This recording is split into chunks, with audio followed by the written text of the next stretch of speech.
family other than the master key, and the silver pocket watch with inlaid diamonds which were taken by the thief. This place is still in the same state as what I'd seen in my dream. Klein looked around and saw black iron pots, glass jars, and bronze lampstands that had candles which had long since been extinguished. His spirit vision and spiritual perception told him that these were all very ordinary items. They didn't carry the slightest trace of a spiritual luster. But compared to before, there's still something extra. Klein reached out with his left black-gloved palm and touched the surface of the long table. His fingers were immediately stained with visible dust. After carefully and making some preliminary divinations, Klein failed to find any secret chambers or hidden compartments. Thus, he turned his attention to the brown notebook. Carefully flipping through it, the contents of the first page entered his eye. This will go into the annals of the rise of a cursed family. You want to remember every key point. Future descendants, please remember every word that I've said. It's a pity that you lost control and died just moments after taking the Sequence 9 potion. The illustrious glory of the Abraham family can only remain as words. Klein lampooned under his breath and continued reading, quickly flipping through the pages. He planned to take the notebook away once he confirmed its value, not planning to stay any longer. We, the Abraham family, were one of the most powerful nobles of the fourth epoch, and we were the main supporters of the Tudor dynasty. In that era, be it Lohn's Augustus family, Fasek's Einhorn family, Inti's Sauron family, or Phaenopater's Castia family, all of them looked up to us. Indeed, they weren't weak back then, but we were stronger. Even the rumored Antigonus family and the Zaratul families were slightly weaker than us. Unfortunately, the glory of our family disappeared in the War of the Four Emperors. Ancestor Bethel went missing in that war, where the deities personally fought. The remaining high sequence Beyonders all perished. Ever since then, our Abraham family has been under a terrible curse. Generations after generations of ancestors have attempted to revive our family, but without exception, all of them went mad and lost control. Some of them did so just before becoming a high sequence Beyonder, or at sequence 7 and 8. And every case of losing control brings about a disaster that is close to annihilating the family. The accursed forget the family name carved in their bloodlines and hurt the other members of the family without restraint. They were already monsters. For the continuation of the family, the Abraham family made a painful decision to no longer live together. Instead, it split up into small families that migrated to various parts of the northern continent. That way, even if someone lost control and started a massacre, their bloodline wouldn't be cut off because of this. My father was afraid of the curse, so he chose to remain as an ordinary person. If it wasn't for the fact that the bloodline's last name is still ever shining, he wouldn't even be willing to tell me these things. I want to record this down. I want to keep it on my mind. I want to remember the glory and the disaster of the Abraham family. Every Beyonder generation would eventually lose control without exception. The curse of the Abraham family is even more terrifying than that of the City of Silver. Wait a minute. They should all be from the apprentice pathway. Could it be that they heard that Mr. Door's plea for help? This isn't a cry for help. It's clearly a life-depriving curse.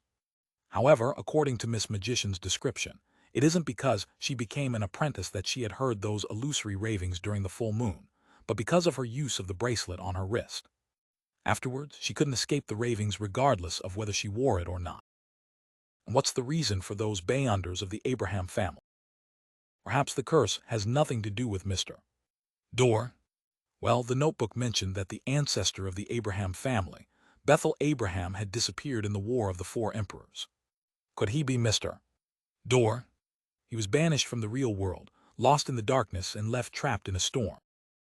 There's a possibility that the easiest target to ask for help would naturally be descendants from the same bloodline who are of the same Beyonder pathway, but of a relatively lower sequence.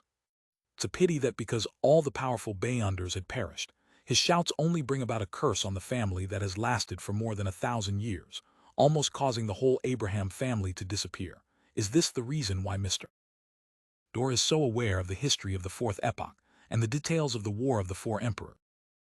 If my suspicions are true, I can only exclaim, the Abrahams really are an unfortunate family.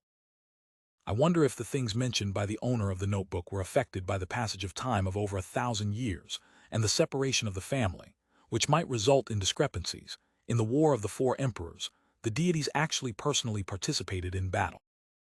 Klein slightly frowned, and the speed at which he flipped the pages became faster and faster. Father, who chose to remain an ordinary person, ultimately succumbed to his disease. This dealt my mother a huge blow, and she quickly departed with him. And that means I'm free. But what hurts me is that father didn't tell me many things about Beyonders to prevent me from embarking down the cursed path. I have to come into contact with them myself and understand them. Thankfully, he didn't violate the orders of the elder. He still handed me the potion formula of apprentice, trickmaster, and astrologer at his deathbed. T will repeat the 3 formulas to prevent myself from forgetting. Sequence 9. Apprentice, Sequence 8. Trickmaster, Sequence 7. Astrologer. After Klein saw that, he pricked his eyebrows slightly, feeling that the trip tonight had been worthwhile and that he hadn't wasted the purifying bullet. Of course, he still had to go above the gray fog to confirm its authenticity. Astrologer, the apprentice pathway actually has a divination series job as well. In that case, one of my speculations from the past might be closer to the truth. The seer pathway and the apprentice pathway might be interchangeable at high sequences. Klein nodded slightly and continued to flip through the pages. Although he had already determined the value of the notes, he didn't want to leave the scene for the time being. If the last few pages of the notebook noted that something had been hidden somewhere, he would definitely have to come back again. Since that was the case, why go through so much trouble? As the pages turned, Klein roughly figured out the Beyonder history of this Abraham descendant. After his parents died, he began trying to touch base with the mysticism circles to gather information about the sequence potion and purchase the corresponding Beyonder ingredients. After 2 years of hard work, recording many still unconfirmed mysticism knowledge, he finally succeeded and concocted the apprentice potion. At the end of the notebook, he wrote, "According to my knowledge of mysticism, the spirit world and the real world would overlap the most on the night of the full moon. That is the time when one's spirituality is at its best, and it is also the most suitable time to consume the potion and advance. T will become an apprentice by the next full moon. T need to get stronger, step by step, and reproduce the illustrious glory of the Abraham family. Once I reach Sequence 7, I'll be able to contact the elders according to the regulations set by the family. I know the method of communication well, so this is a secret that cannot be recorded. Take a potion to advance yourself during the full moon." Klein was stunned for a moment. He couldn't help but tap his chest 4 times in a clockwise manner to draw the crimson moon. "May the goddess forgive you for your ignorance." Klein vaguely understood why the man had lost control on the spot. According to his speculation, the curse that had plagued the Abraham family for more than 1,000 years was probably related to Mr. Door's call for help during the full moon. And that guy actually chose to consume the apprentice potion on the night of the full moon. In that case, it was highly likely that he would hear that illusory mumbles while the effects of the potion had yet to fade, and his spirituality was in a very unstable state. As such, he exploded with a bang. Fortunately, the Hornesis phlegrea that I heard back then wasn't lethal. Klein subconsciously sighed. Then he thought of the oddity of the master key and vaguely came up with a hunch.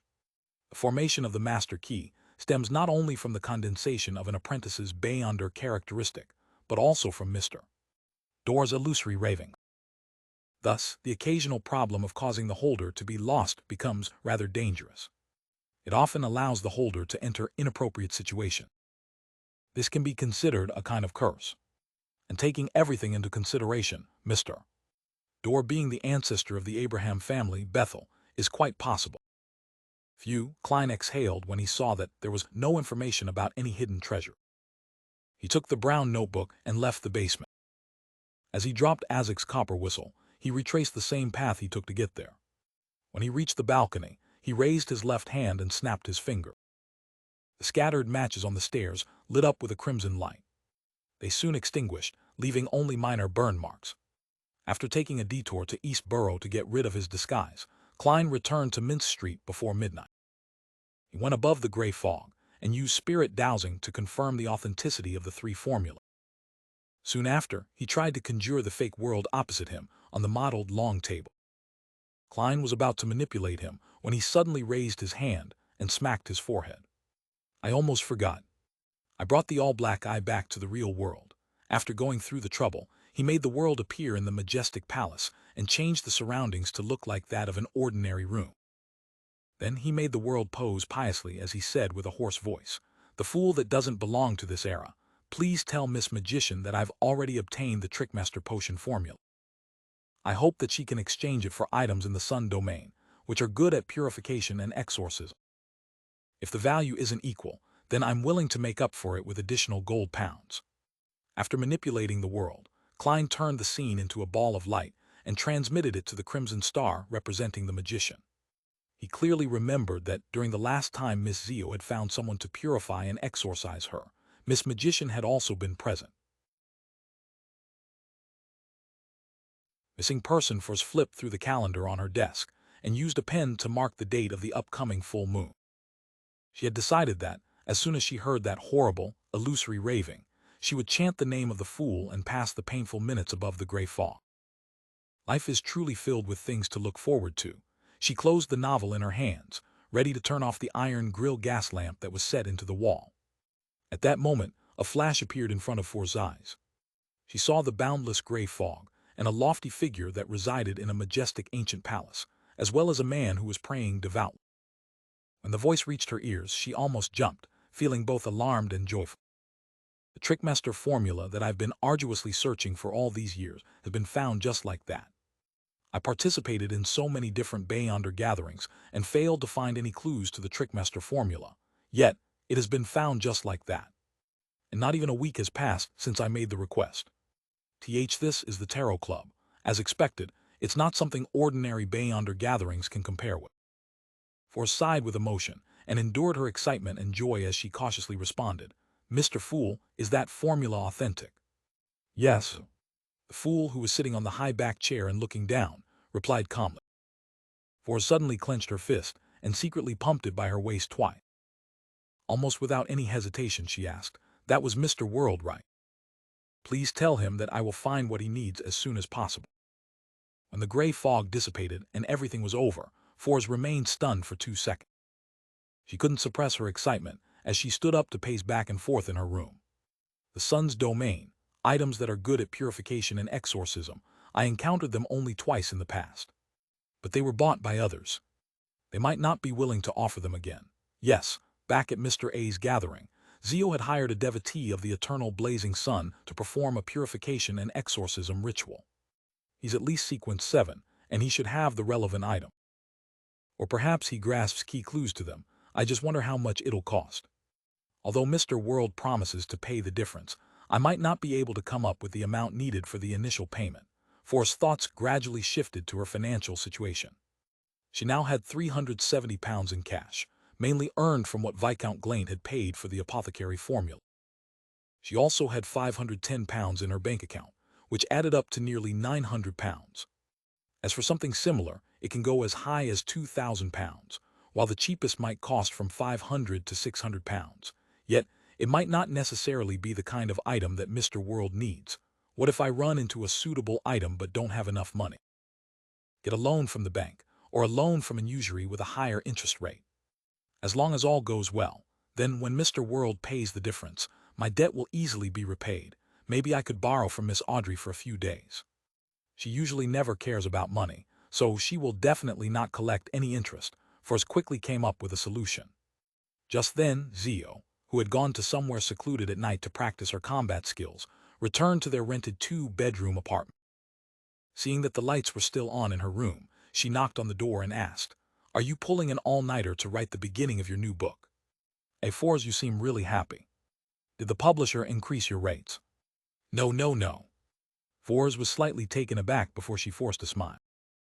T just received a piece of information that's suspected to be a clue to the Trickmaster Potion formula. Really? Your waiting has finally paid off. Zio totally didn't notice Force's hidden oddity.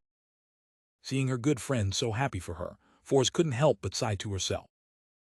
I'm already a member of a secret organization. From that moment forth, I've taken on a fate that requires me to constantly hide and lie to my friends. Is this the price, one out of many, to be paid? Saturday morning. Klein once again visited inventor Leopard at St. George Burroughs 3rd Street. Since the bicycle had yet to be patented, he only paid the last £20 and exhorted Leopard not to rush to talk about subsequent investments and partnerships until he had the patent. With regards to this, Leopard was very agreeable. He had been tricked twice before for the same reason. Before getting a patent, once the potential investors who he had made contact with had fully understood his product, he was kicked aside to watch as the potential investor bribed the patent office and acquired the patent first. After leaving Leopard's place, Klein arrived at Isengard Stanton's place in Hillston Borough at the appointed time. It was a dark and gloomy house. Today was the day that the rewards for the serial murder were going to be dispersed. Walking through the living room and into the activity room, Klein saw the two detectives he was more familiar with, Caslana and Stewart, and sat down next to the latter. "Sherlock, how much do you think we'll get this time?" "It should be no less than protecting Adol. Of course, I didn't do much, so what I can receive will be limited. Emperor Roselle once said, 'The more plowing and weeding, the better the crop.'" Stewart clenched his fist and held it to his bearded chin. Klein guessed with interest. The split might go as high as a few £100, and even the lowest wouldn't be less than £10. "And I'm the one that will get the higher end of the split." If Isengard Stanton's words were as credible as he had described, Klein added in his stirred heart.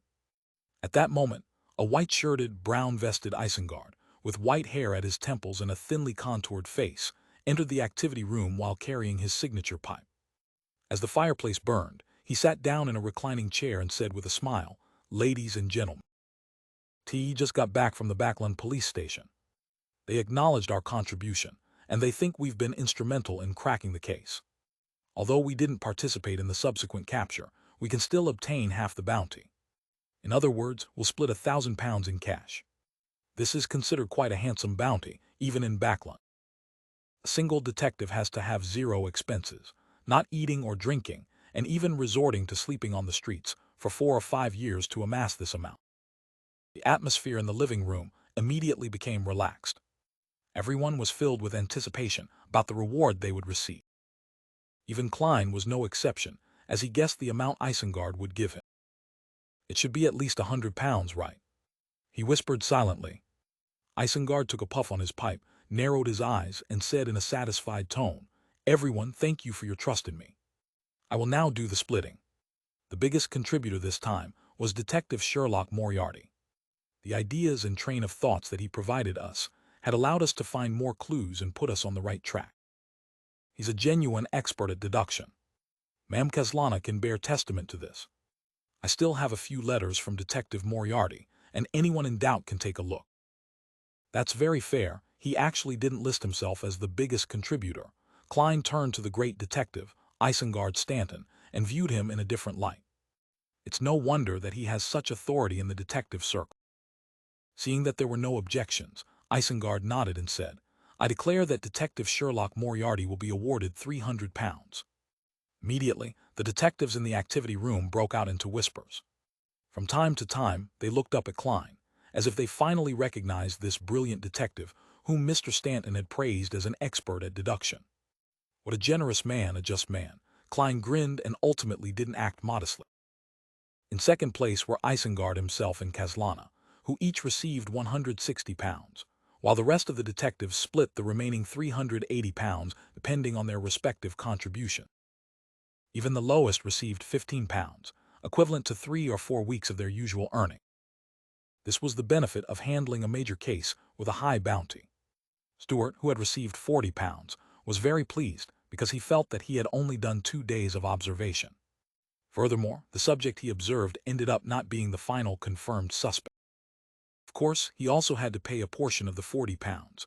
All informants and helpers involved in the matter had to be paid. After distributing the bounty, Stewart suddenly remembered something. He took out a piece of paper from his pocket and said to Klein, "Sherlock, I've recently accepted a missing person assignment that pays a lot. Try using your resources and help me pay attention to it. If the person is found, I won't forget your share." "Sure, no problem," Klein replied indifferently. Stewart handed over the piece of paper and said, "It's this man. He's been missing for nearly 2 weeks.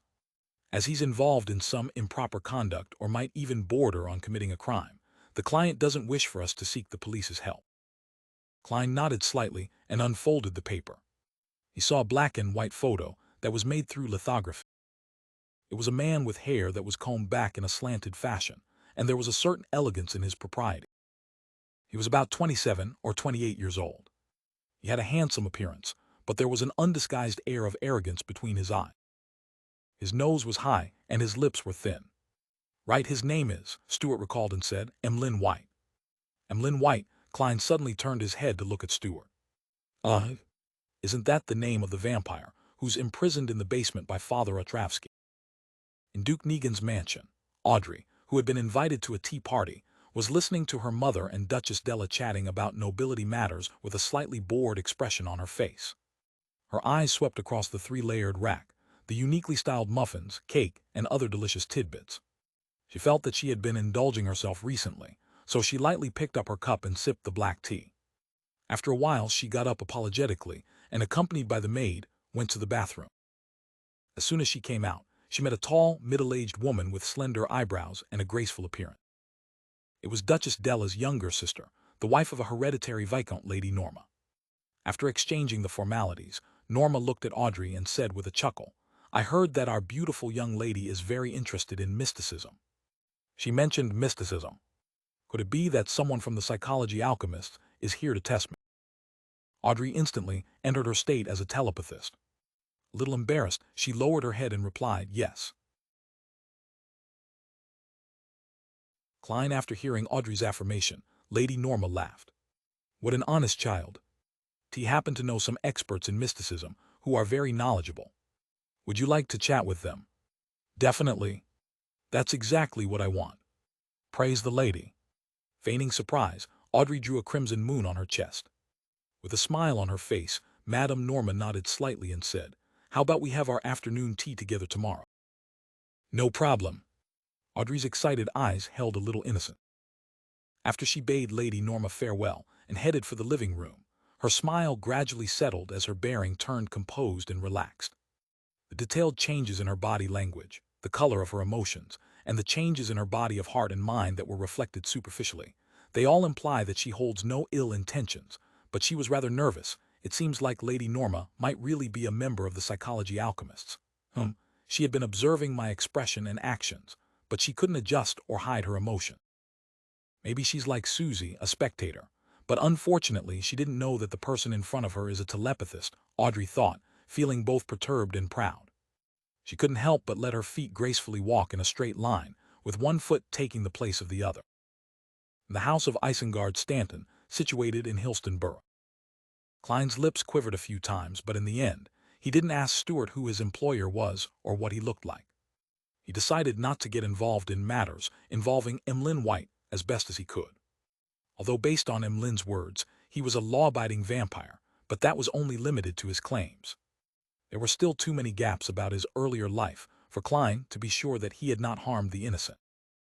As a result, he lacked the motivation to seek out Father Otravsky to save Emlyn. After all, Father Otravsky was a Dawn paladin who was skilled in combat and had the aid of mystical items. Furthermore, he was an unweakened Dawn paladin. Besides, it would make it easy for him to expose his true identity to Father Otravsky and Emlyn White. Let's hope that he can gain the approval of that powerful priest as soon as possible and finish the sentence to be let out on parole. In his heart, Klein tapped 4 times in a clockwise fashion for Emlyn White. After the bounty was divided, the detectives took their leave, and Klein was given the best treatment. He was walked out the door by the great detective Isengard. Holding his pipe, Isengard coughed lightly and said, "There are still some suspicious points about the serial murder case that we haven't fully understood. There might be an even more ferocious guy hiding behind the killer's back. You must be careful not to spread the word that you played an important role in this case. It seems like the official Bayunders also suspect that the gigantic devil dog has an owner," Klein replied solemnly. "I know, I had my own guesses about this too. Mr. Stanton, you have to be careful as well. You were the one who gathered us, and you're a major partner of the police."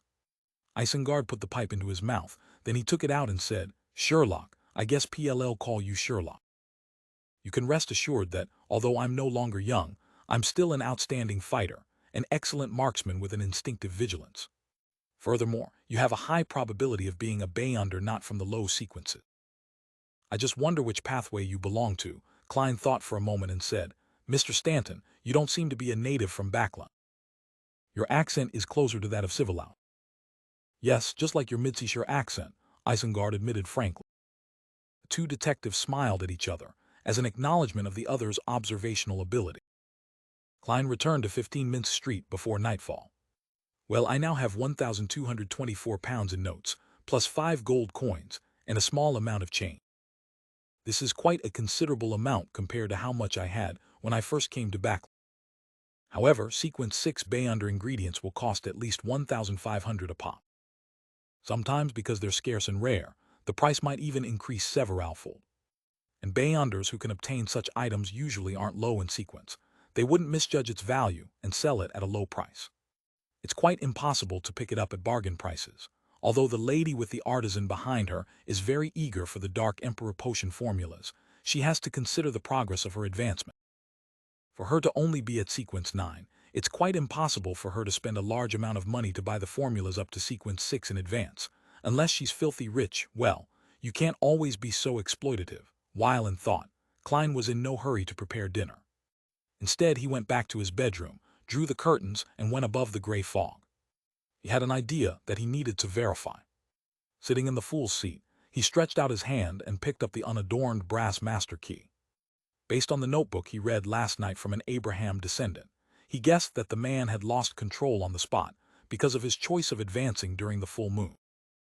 Therefore, the curse-like ability of the master key, which can make people go lost, only to find themselves in bad spots, has a high probability of being contaminated by Mr. Door's illusory ravings, other than the resentment and indignation in the Bayonder characteristic. So what sort of changes will it undergo when the moon is full? Klein mumbled. Conjuring a pen and paper, he wrote the divination statement he had thought long in advance, what it manifests during the full moon. Holding the piece of paper in one hand and the master key in the other, Klein leaned back in his chair, gave a self-deprecating laugh and said, "I'm courting death again, but there shouldn't be too much danger this time. Mr. Door is far separated from the real world. He's lost in the depths of the darkness. Furthermore, I have the gray fog to shield me." In this case, the danger from divination was no different from direct divination. The experienced Klein half closed his eyes, and his pupils turning dark as he constantly chanted, what it manifests during the full moon. After 7 times, Klein fell into a dream. In that gray, detached, illusory world, he once again saw the basement where the Abraham descendant had died. The flesh and blood here had long since dried up. The silver pocket watch inlaid with diamonds, and the ancient-looking master key had yet to be stolen. They were still lying on the ground. Suddenly, a sharp, hollow voice echoed in Klein's ear. It was like a thin needle stabbing into his head, extending inside bit by bit, while it scraped as if it was going to completely peel off his scalp. This extreme pain caused Klein to wake up and sit up straight. He looked at the blue veins protruding on the back before they quickly restored to normal. It's much more manageable than spying on the eternal blazing sun or secretly listening to the true creator's angry roars. Klein went from pressing down his fingers to rapping them as he thought. Of course, if this were the outside world, he believed that he absolutely wouldn't have had such a reaction. If Miss Magician had always been listening to such pleas, she would have long lost control. From the looks of it, due to the resulting curse, the master key makes the voice even clearer. That's not right. Father Otravsky has likely survived the night of the blood moon, with the master key in hand. He clearly wasn't affected. Perhaps he had stored the master key in his bedroom and stayed in the hall outside for confession. As long as one makes contact with the master key, they will hear the pleas during the full moon. Phew. Before becoming a high-sequence Bayonder, I wouldn't dare listen to it in the real world. What I heard just now seemed to be requesting assistance in ancient Hermes. Klein carefully recalled and confirmed what he had heard.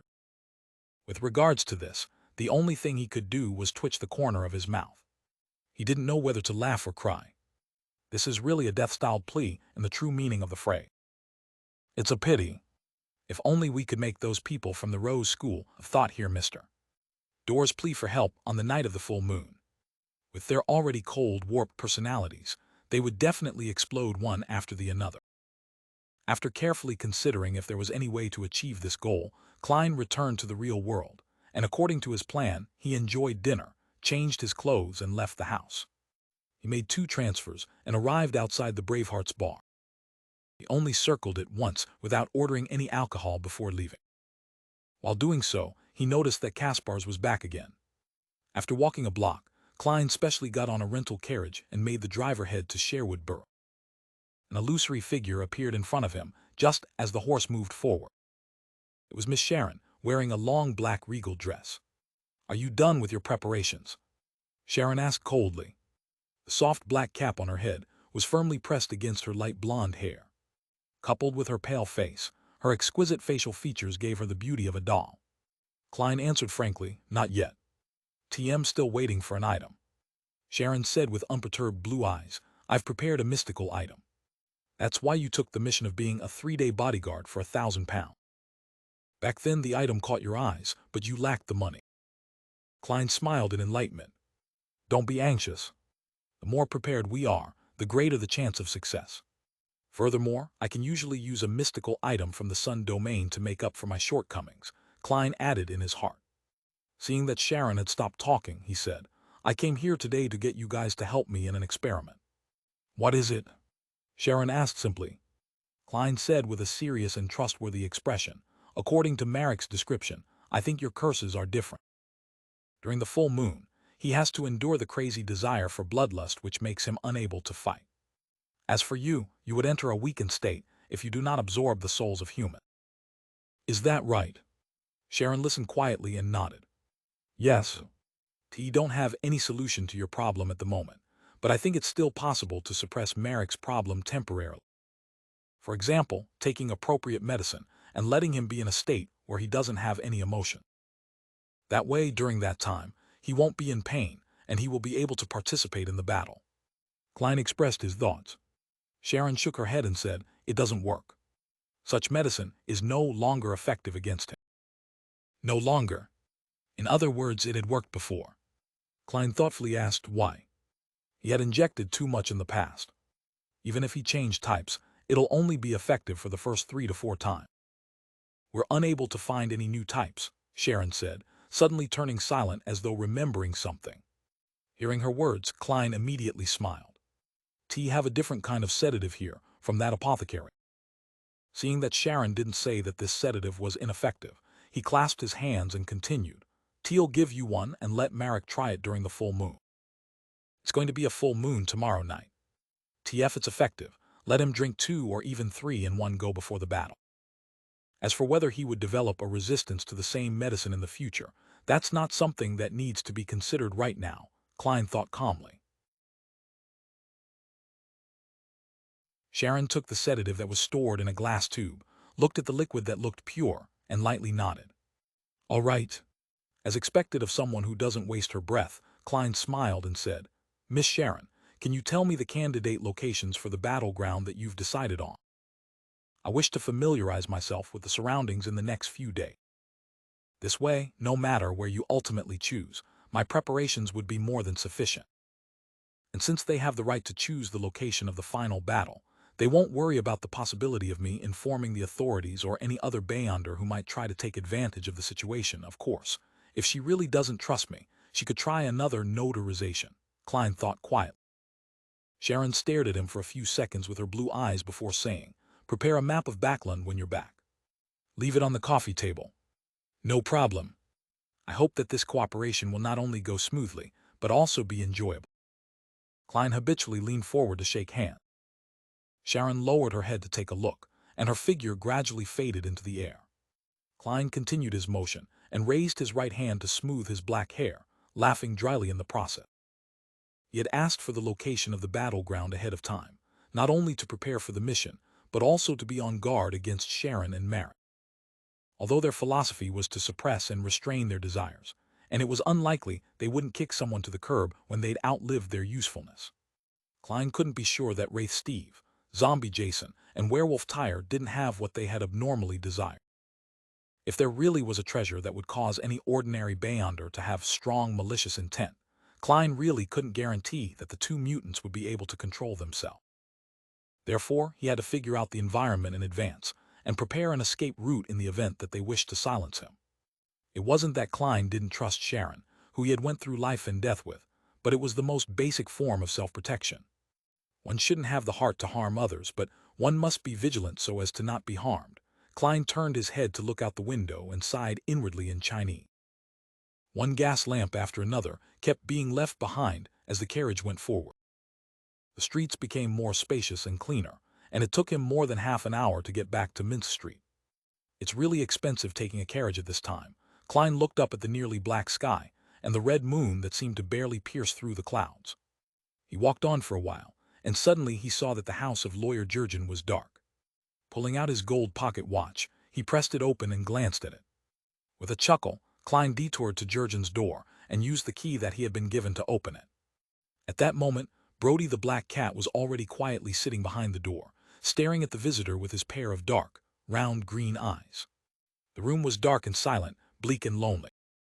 Klein squatted down and tried to touch Brody's head, but Brody quickly moved back and flung his hand away in disgust. Shaking his head with laughter, he got up, opened the valve and lit the gas lamp. Following Jurgen's descriptions, he went to the cupboard to find the food that had already been prepared. Then he went into the kitchen, lit the kettle to boil some water, and prepared Brody's favorite dish, boiled chicken breast.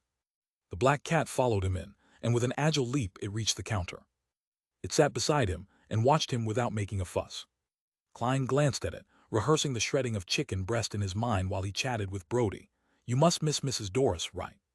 Are you worried about her condition? Lawyer Jurgen didn't come home today. Are you feeling lonely and uncomfortable on your own?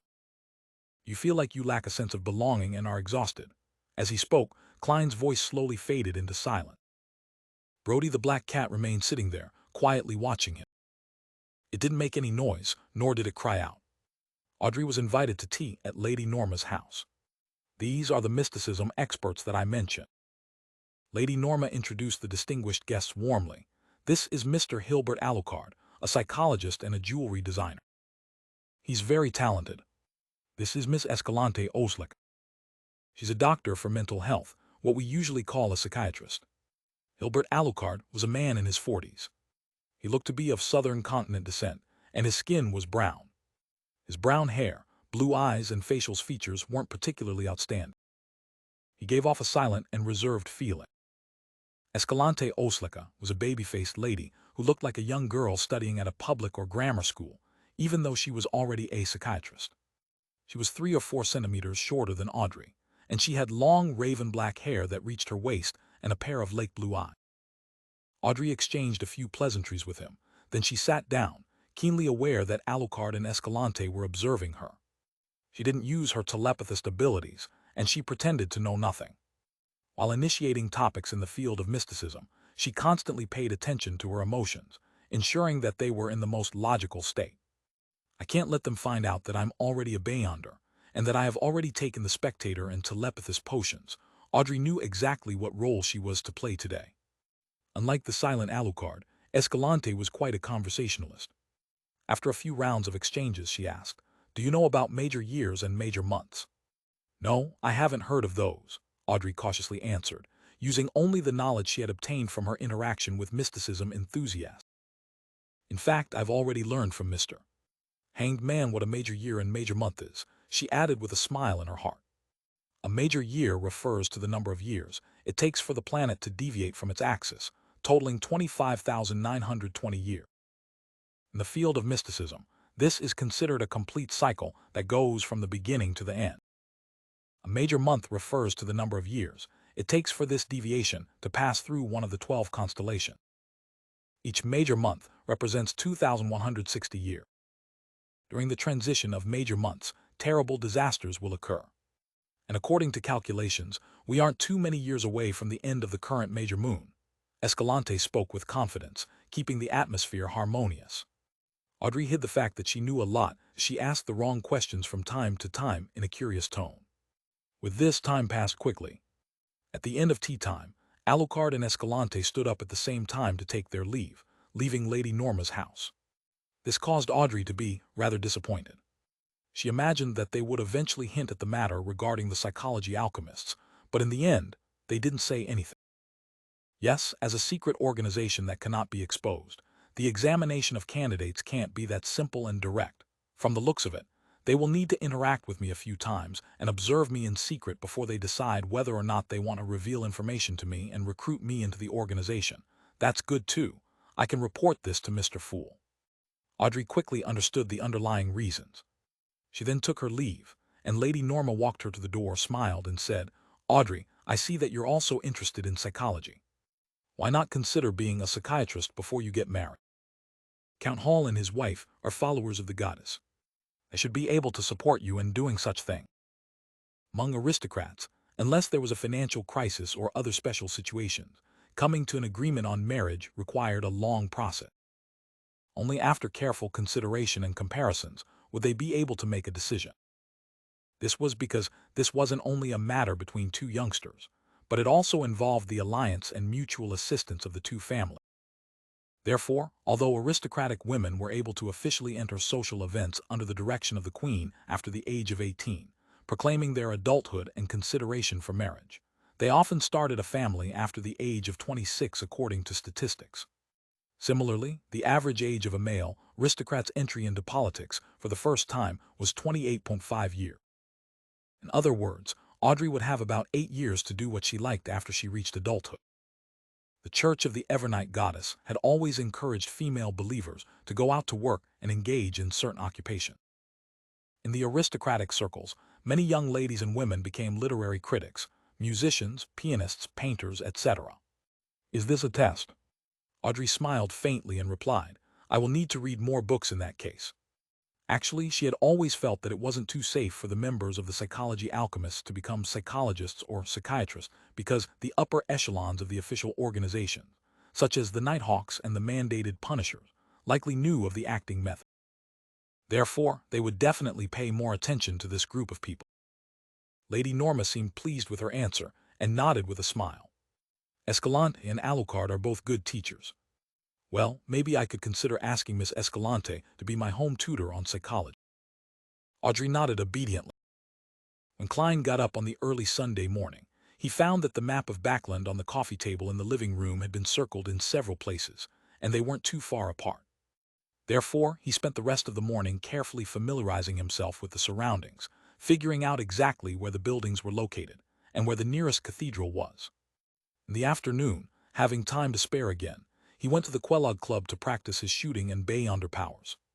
As soon as he entered the hall, he saw the surgeon, Aaron Series, hobbling out slowly from the buffet cafeteria with a crutch. After greeting him, he asked out of concern, "How have you been lately, Aaron? Has your luck improved?" Aaron, who was born with a blank face, smiled sincerely. "At least I'm not that unlucky anymore. T followed your suggestion, went to the cathedral, and told the bishop about the matter. He told me to go directly to the confessional to pray to the goddess. T actually fell asleep while praying, but I felt like the goddess had bestowed me with a peaceful state. After that, my luck has been normal. Praise the lady." He drew a crimson moon on his chest. "According to my experience, it was likely a particular sequence 7 nightmare who caused you to fall into a deep sleep. Then a Nighthawk who specializes in rituals quickly set up an altar, prayed to the goddess, and neutralized your misfortune." Klein smiled. "That's great." At that moment, Aaron looked at him and said, "Sherlock, I've always felt that you weren't very pious in your belief of the god of steam and machinery. Why don't you change your faith? Look at me, a perfect example. Put your faith in the goddess." Aren't you making things difficult for me?" Upon hearing Aaron's request, Klein almost drew the crimson moon on his chest, but he ultimately resisted the urge and replied very seriously, "Perhaps there's something about my behavior that has led you to misunderstand. But I have to tell you that faith is something that cannot be changed after it's decided upon." Aaron immediately raised his arms and made an apologetic gesture. "Team, sorry that I misunderstood your faithfulness. I shouldn't have taken your faith as a joke. All right, our differences in faith do not prevent us from becoming friends." Klein wiped away the fake expression he put on and smiled. "That's not true in Fasek and Fainapotter. They can only accept one faith. In comparison, with so many churches coexisting for more than 1400 years, Lone and Intis are much more open in this respect." Before Aaron could answer, he casually changed the subject. "Did you see Will Ossipton again? I'm referring to the kid that had one of his legs amputated, the one who said that your luck would turn for the worse. He was certain that the Nighthawks would follow the clues provided by Aaron, so he wondered what the outcome was. He was curious if the child who changed Aaron's luck still had the tarot card in his possession. "No, I haven't seen him since he left the hospital." Aaron shook his head firmly. What a pity.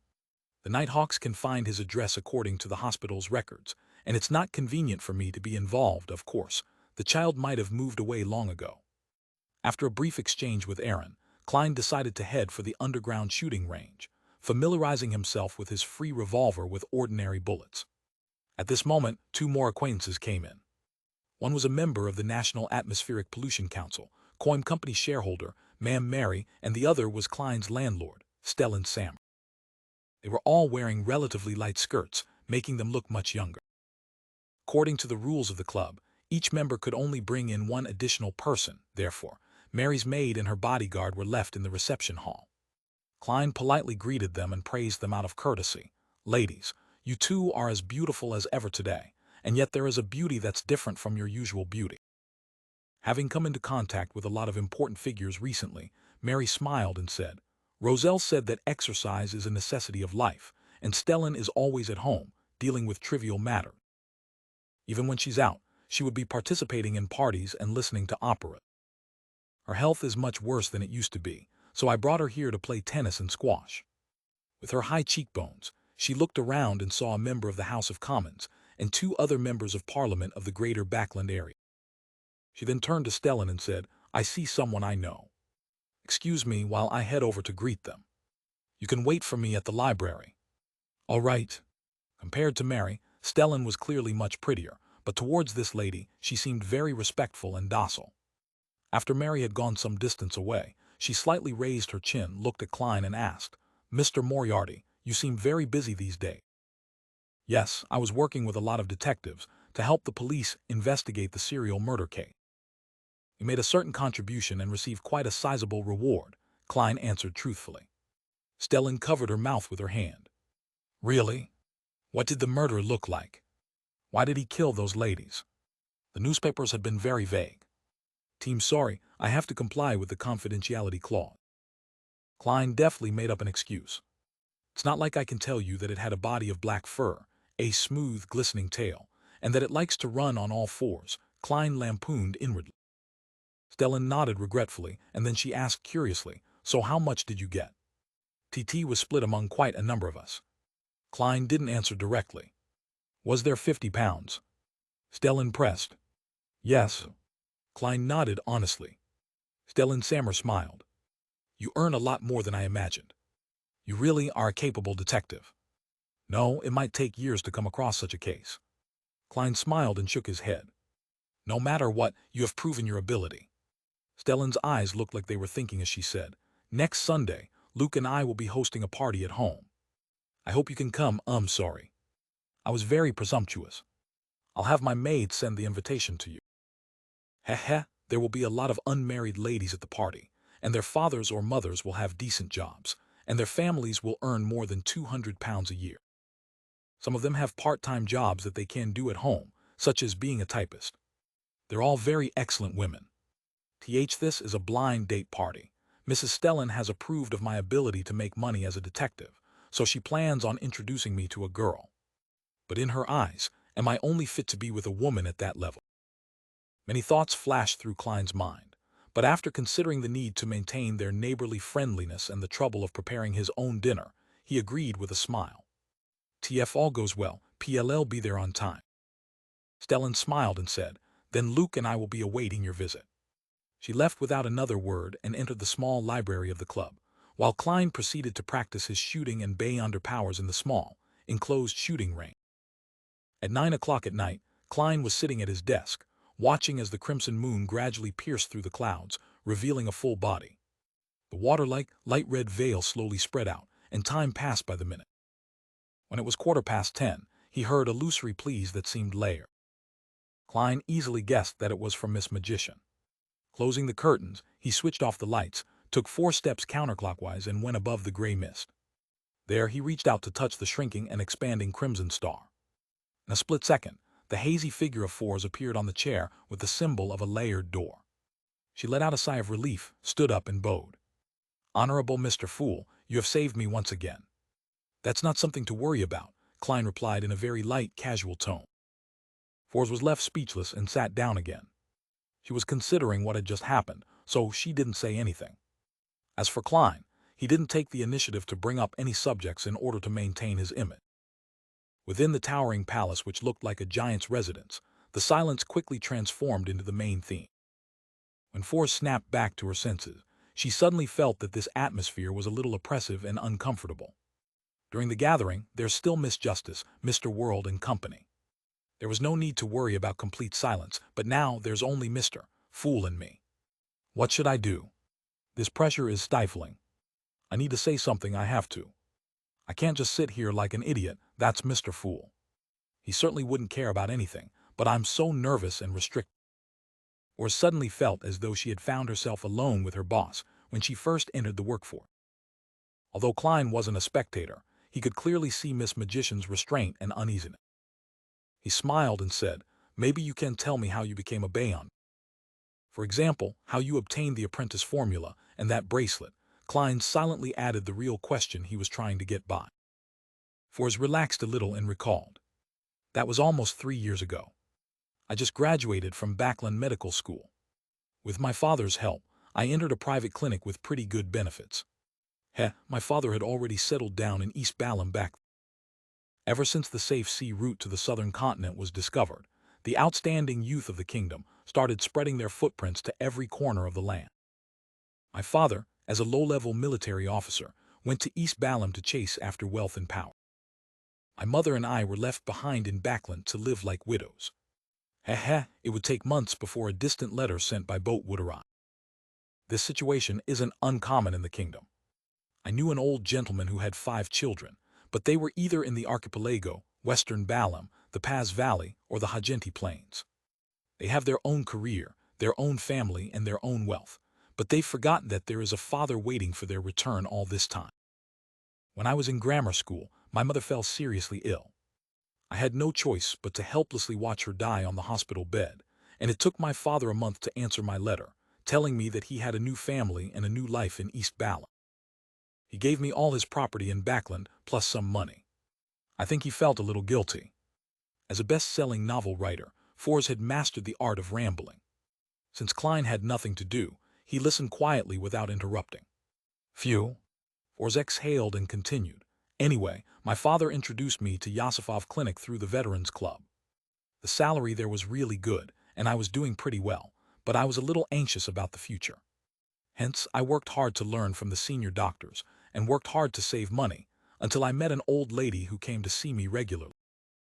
She was very lonely and childless, and her partner had passed away 10 years ago. I had some sympathy for her, so I often talked to her and accompanied her. Once, I was surprised to find that she was able to walk through walls, which opened a whole new world to me. That old lady said that it was something her husband left her. She vaguely mentioned that as long as one wasn't a member of some family, there was apparently no curse. Not long after, she was so ill that she was on the verge of passing away. She asked me if I wanted to become someone like her. I was very young then, and I still had a lot of fantasies in my head. I agreed without any hesitation. She gave me the formula, and told me to watch her body after she died, and take away the glowing object that would suddenly appear. And this was the thing she left me, which could be used as the main ingredient of a potion. Also, she gave me this bracelet, telling me not to use it unless I'm in absolute danger. She also told me not to pay too much attention to the ravings during the full moon. Unfortunately, I was ultimately unable to avoid danger. After using it once, the full moon's raving became worse. It seems like that was a widow of a particular Abraham. She had used her own experience to prove that the curse only existed in the bloodline. Klein nodded. Once you become a high-sequence Bayonder, the ravings wouldn't have much of an effect on you. T hoped so. Although she didn't believe she could become a high-sequence Bayonder, she believed in Mr. Fool. It was Monday again, and as soon as Klein got up, he went downstairs and saw an open sheet of paper on the coffee table in the living room. Effective. That's good. Klein immediately let out a sigh of relief. At 15 minutes to 3 in the afternoon, he promptly went above the gray fog to prepare for the new Tarot Club gathering. Communication, the sight of the towering stone pillars that supported a high dome, and the mottled and ancient long table that appeared to have been placed there since hundreds, if not more than 1,000 years ago, entered the eyes. Although Audrey Hall had seen this scene many times, she would still feel a kind of shock that came from the bottom of her heart the moment she arrived above the gray fog. Out of the corner of her eye, she scanned the surroundings and didn't see any new members. She then looked up and bowed to the person in the thick gray fog. "Good afternoon, Mr. Fool Tilda." As she spoke, she suddenly saw a card covered with a complicated pattern on the table to the right of the Fool. It was lying there quietly, casually, like an ordinary object. "Is that the card of blasphemy?" "A card of blasphemy that hides one of the paths of the divine." Audrey immediately understood. After the Fool nodded in response, she subconsciously glanced at the hanged man, the sun, and the magician, and she found that they had also noticed the card that didn't exist in the path. However, their eyes and actions revealed their doubts and astonishment, as well as their inevitable conjecture. After all, a card that could be placed by the mysterious and lofty Mr. Fool was definitely not an ordinary item. Well, Mr. World's reaction is a little odd. He's not even looking there. Is he able to hide his thoughts so well? Is he really the nemesis of a spectator and telepath? Audrey quickly decided that, other than Mr. Fool, the card of blasphemy was known only to herself. This made her feel quite proud. It was a feeling like sharing a secret with her parents when she was young, while she kept her two elder brothers in the dark. That's a card of blasphemy created by Emperor Roselle, a treasure that countless Beyonders in the mysterious world dream of. Audrey took the initiative to raise her hand after the magician, the sun, and the others did their greeting. "Honorable Mr. Fool, I have something I would like to report to you alone." "Alone?" Alger frowned slightly as he subconsciously tried to guess at the content, but was without any clue. Derek and the others were also curious, but they didn't think too much about it. Klein nodded slightly and said sure. Frankly, he had no idea what Miss Justice was going to report to him. After waiting 2 seconds, he blocked off the senses of the rest of the members and gestured to Justice. Audrey sat with a dignified posture and said with a sincere attitude, "Mr. Fool, as I had asked to purchase the spectator formula at a Beyonder gathering, there has been 2 suspected members of the psychology alchemists who came into contact with me recently through certain noble team inclined to join them, but only if I can guarantee my own safety. What is your opinion on this? I've attached great importance to this. Psychology alchemists, from the evidence from various sources of information, it's not considered an evil organization. At present, they might not have a deity that they believe in. Its main mission is to explore and research one's mind, consciousness, psyche, and spirituality. It's more like a scientific self-help group. Of course, among the Orthodox churches, it's also a form of sacrilege since they believe that everyone's spirit belongs to God. And according to Daxter Guderian, the upper echelons of the psychology alchemists definitely have an inclination, the original creator, the God that created everything, and they worship him, to a certain extent, a rather primitive form of worship. Many thoughts flashed past Klein's mind as he finally said with a smile, "If you think it's suitable, you can do so. If you encounter a problem, you can seek help from the Tarot Club. Thank you for your suggestion." Audrey instantly felt relieved. Klein thought for a moment and added using a calm and leisurely tone, "Inside the psychology alchemists, there are people planted by the churches, such as informants of the mandated punishers and nighthawks. You have to know how to hide and conceal yourself. Mr. Fool is so nice to remind me to be careful." Audrey slightly bent her eyes and replied with a shallow smile, "In the future, there will also be an informant from the Tarot Club inside the psychology alchemists. Miss Justice, you haven't even joined and you're already thinking of betraying them." Klein silently drew an invisible crimson moon for the psychology alchemists. After reporting the matter of the psychology alchemists, Audrey wasn't in a hurry to end the conversation. Instead, she said, "Mr. Fool, V memorized another 2 pages of Roselle's diary." That was also why she had asked to speak to him in private. If she had conjured Roselle's diary and given it to Mr. Fool under the witness of the magician, Fours, she could imagine that at the end of the gathering, Fours would immediately come to her and borrow those Roselle's notes she had bought in the past. And with regards to this, the goddess could prove that Mr. Fool had seen them all. "I forgot to do so previously. One of these 2 days, I'll find an opportunity to tell Fours that the Roselle notes I bought were torn apart by Susie. Yes, torn apart into pieces that cannot be restored. I'm sorry, Susie," Audrey repented in her heart. "Very good." Klein knocked gratefully on the edge of the long bronze table to help Miss Justice conjure the diary page. When he had the 2 pages in hand, he cast his eyes over, only to have his smile gradually stiffen. The first line of the journal read, 6th March. "Damn it, I'm almost constipated from eating the food here." This is what I saw at the Roselle Memorial Exhibition. Klein hid his expression and turned to the second page. He found that the contents were still the complaints and novel experiences of Roselle's early days of his transmigration. They were of no practical use. He controlled his expression and smiled. Do you wish to deduct from the gold pounds you have yet to pay, or do you wish to get something else in return? Audrey said without any hesitation, Mr. Fool, I would like to know which path of the divine that card of blasphemy is. You really treat money as dirt, Klein silently sighed, as he didn't hide his smile as he said, that is the Dark Emperor card. The corresponding sequence 9 is lawyer. So that's what it is. After receiving her answer, Audrey felt abnormally satisfied. After the private conversation ended, the magician, Fours, looked eagerly at the World who sat right at the other end. Mr. World, I will try my best to gather a mystical item or powerful Beyonder weapon in the Sun domain.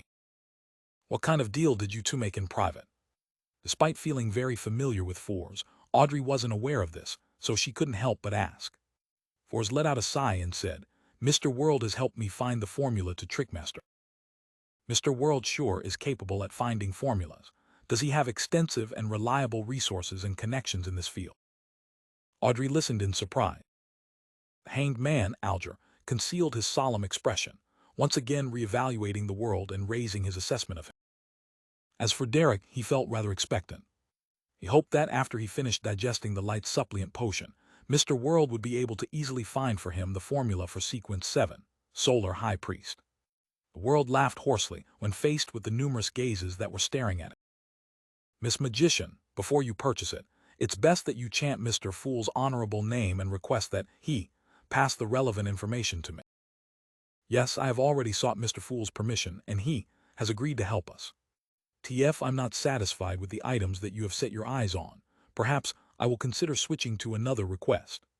Klein now had 3 alternatives for the items in the Sun domain, so he planned to compare them before making any finalization.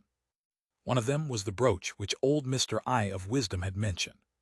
It had the effect of purifying and warding off evil spirits and letting the wearer use a portion of the spells in the Sun domain. The negative effect was that the wearer would never feel cool, forever stuck in a hot and irritable state.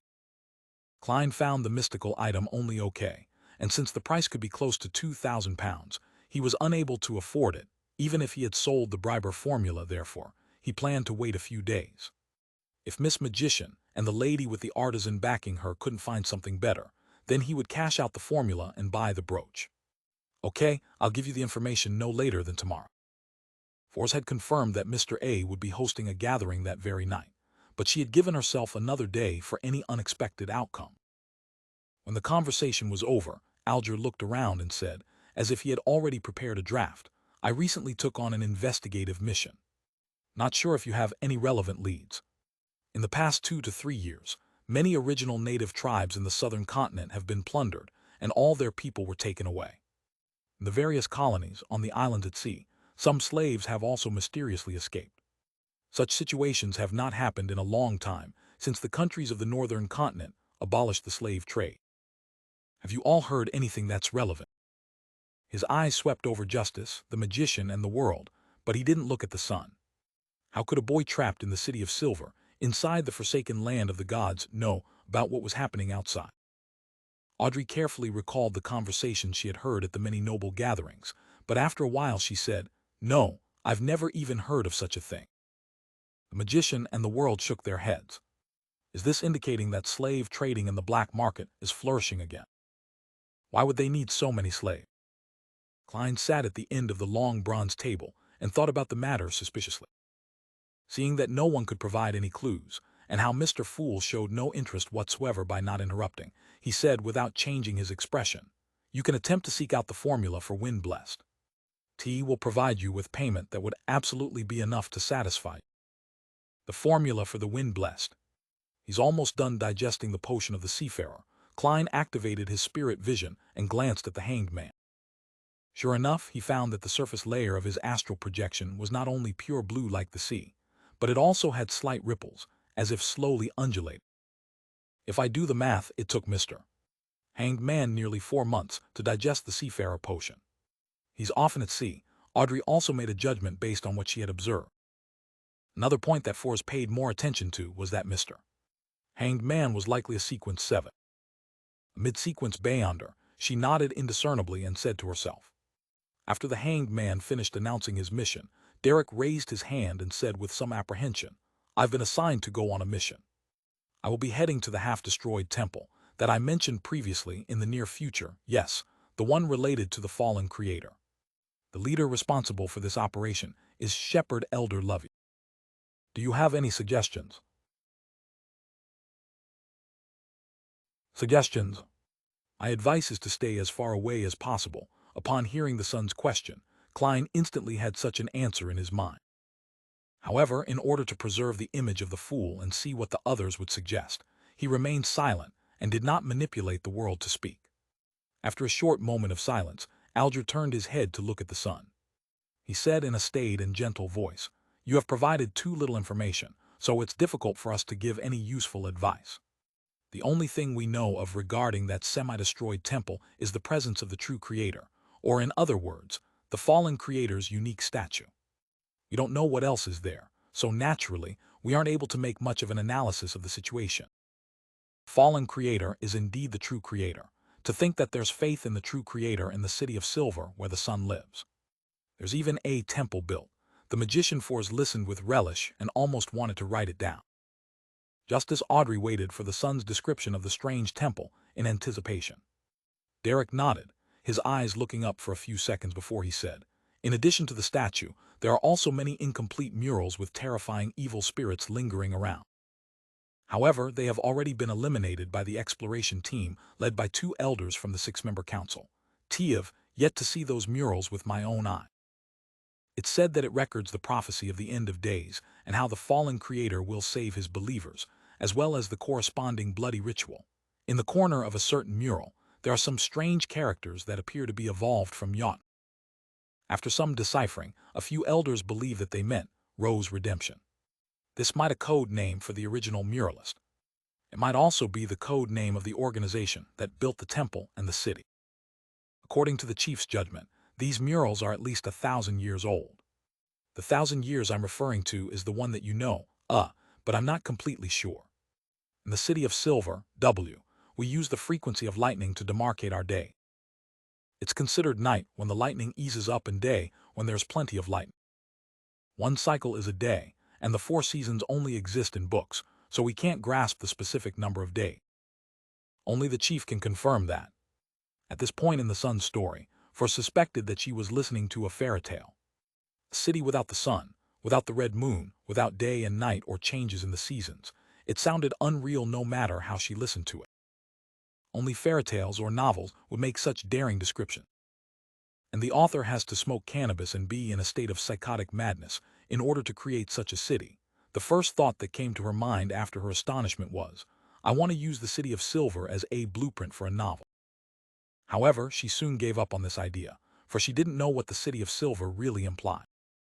She wasn't sure if it was a secret that was collectively concealed by the 7 churches, and she was afraid that as soon as the book was published, she, as the author, would have the Nighthawks knocking on her door, claiming to collect the copper pennies in her gas meter. So that's the kind of environment which the city of Silver had. The son also often mentions of monsters lurking deep in the darkness. Unfortunately, I'm only at sequence 8. Otherwise, I would really like to ask Mr. Fool to send me there for an adventure. No, Audrey, you are no longer an innocent girl. You should be aware of how much danger is involved in this matter, just as Audrey switched between letting her thoughts run wild while also engaging in self-reflection. At least 1,000 years. The Aurora Order hasn't been in existence for more than 3 centuries. It might not even be 2 centuries old. It's unlikely to be built by them. Perhaps the true creator's faith had begun as early as the 5th epoch or even the 4th epoch. However, the organization that revered him wasn't the Aurora Order.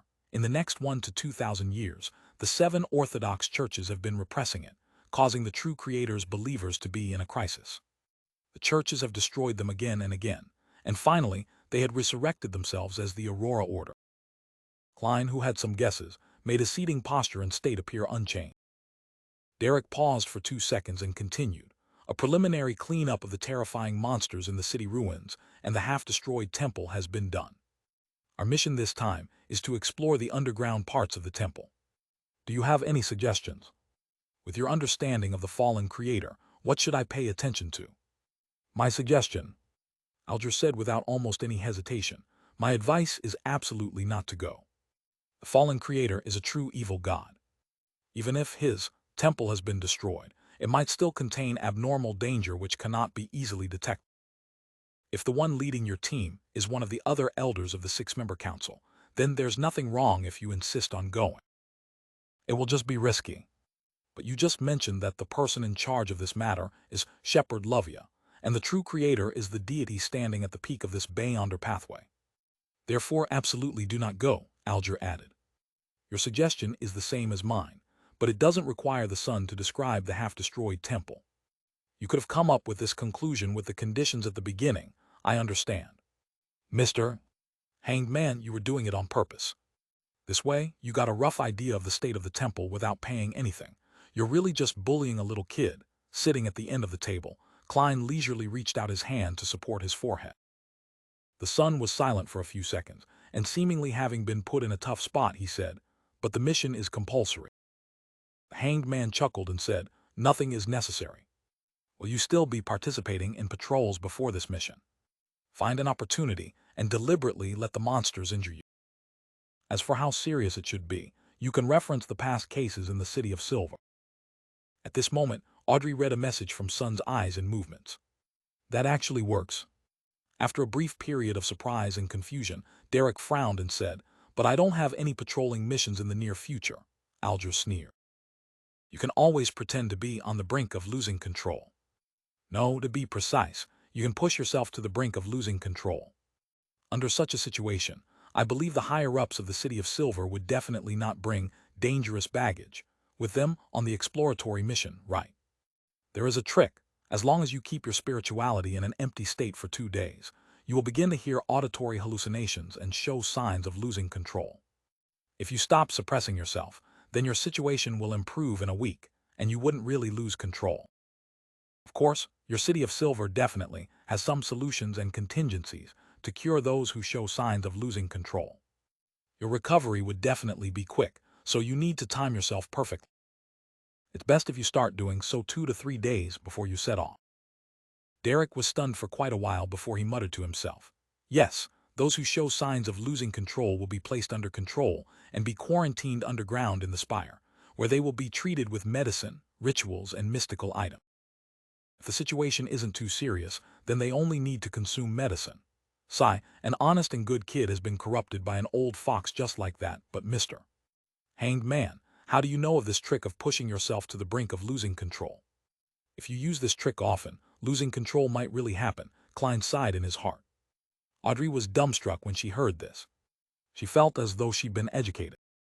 Seeing that the son was still hesitating as though he didn't wish to lie to the City of Silver's elders, Alger slowly asked, "Do the other elders of the six-member council know that the fallen creator controls the shepherd pathway?" "They don't."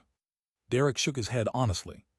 Alger asked again, "Do you think it's possible that Shepherd Elder Lovia will do harm to the City of Silver?" Just answer yes or no. There's no need for any explanation. Yes. Derek finally couldn't lie to himself. Alger chuckled and said, "So, you are the only one who knows of this matter, but you haven't found a way to warn the other elders of the six-member council, right?" "Yes." Derek's expression grew heavier. Alger changed his seating posture as he leaned back. "This mission carries immense risk. This is something you know. If you die in that half-destroyed temple, then who will be able to find a way to expose the strangeness of Shepherd Lovey? Who can save the City of Silver from this crisis? The fallen creator is a real evil god. You are not pretending to lose control or lying to others for your own personal interests. You are doing so to save the City of Silver, comparing your honor to that which is more important." Derek clenched his teeth and nodded solemnly. "T understand. Thank you, Mr. Hanged Man." Audrey and Fours suddenly had the urge to facepalm themselves. He really is an easily fooled child, however. That's good too. It prevents the Tarot Club from losing members in the near future. Klein sighed silently as he controlled the world to say, "I have a question to ask Mr. Sun. This could involve a transaction. Therefore, I'm requesting a private exchange." Klein quickly switched back to himself and nodded indifferently. Sure. After the others were screened, the world looked at the sun and asked, does the City of Silver have a way to remove an evil god's mental corruption on a beyonder characteristic? This was something Klein had wanted to ask a few times before, but considering that Justice and the others might also be interested, and if the sun was unable to answer questions that involved an evil god, then all eyes would likely be cast toward the godlike Mr. Fool. Therefore, he had restrained his impulse. It was only moments ago when he got inspiration from Miss Justice and came up with the idea of communicating privately. We have never encountered an evil god, Derek answered earnestly. We can only separate a rampager's mental corruption from a beyonder characteristic. That's it. This might actually work after all. I have the gray fog. Klein suppressed his joy and made the world speak. What do you need in return? TT's not a matter of compensation. Sun shook his head. That method and the corresponding knowledge requires me to be at least the captain of a patrol team, or even a strong warrior like the captain of an exploration team, in order to be privy to such matters. The former requires being sequence 7, while the latter requires a minimum of sequence 6. Few, Klein sighed, letting the world hoarsely say, I hope that you can attain the qualifications as soon as possible. After the private communication between the world and the sun, the tarot gathering began its free discussion session. Audrey asked with great interest about the unique scenery of the sea and of any strange happenings, while Alger gave selective descriptions according to his own knowledge. Fors listened quietly and was inspired to write a novel about a pirate king, of how he captures a female passenger and has a complex love affair with her, a fantasy that coexisted with reality. Derek could only imagine what the sea looked like based on the paintings in the City of Silver and the corresponding word. In the end, Klein, whose spirituality was gradually drained, announced the end of the tarot gathering. After which, he quickly returned to the real world and made up for it with a nap. 7:30 at night. In Empress Borough. Inside a particular noble's house. Fors put on a hooded robe. After so many days, she was once again attending the gathering organized by Mr. A. She sat quietly in a corner, and whilst pretending to casually survey her surroundings, she noticed that Mr. A, who was sitting alone on the sofa, seemed a little different from before. This wasn't a change in appearance or temperament, because the other party's face was completely hidden in the shadow of his hood, preventing her from making out anything. The difference she felt was an almost intuitive feeling. Mr. A is no longer as carefree and indifferent as before, with him always looking at everyone in a supercilious manner. The current him seems to be very repressed, like he's trying his best to control something. He feels a lot more dangerous now. In the past, Mr. A was a mountain. Now he's more like a reared-up snake, sticking out its tongue vociferously. The best-selling writer, Fors, suddenly felt grateful that she hadn't gotten Zio to come with her since she needed to hide matters about the Tarot Club and not let her know that she was looking for something in the Sun domain. This way, even if there are any accidents, my escape would be much easier. She rotated the bracelet, which only had 2 stones left. She was in no hurry to write down her request to hand over to the attendant. Instead, she patiently observed for a while. It wasn't that she was naturally cautious, but the lessons of the past had left her with deep impression. The 2 stones on her bracelet were evidence of this. After waiting for more than 10 minutes, she finally picked up a piece of paper and a pen in front of her and wrote in deliberately distorted handwriting, seeking to buy mystical items or powerful beyonder weapons in the Sun domain.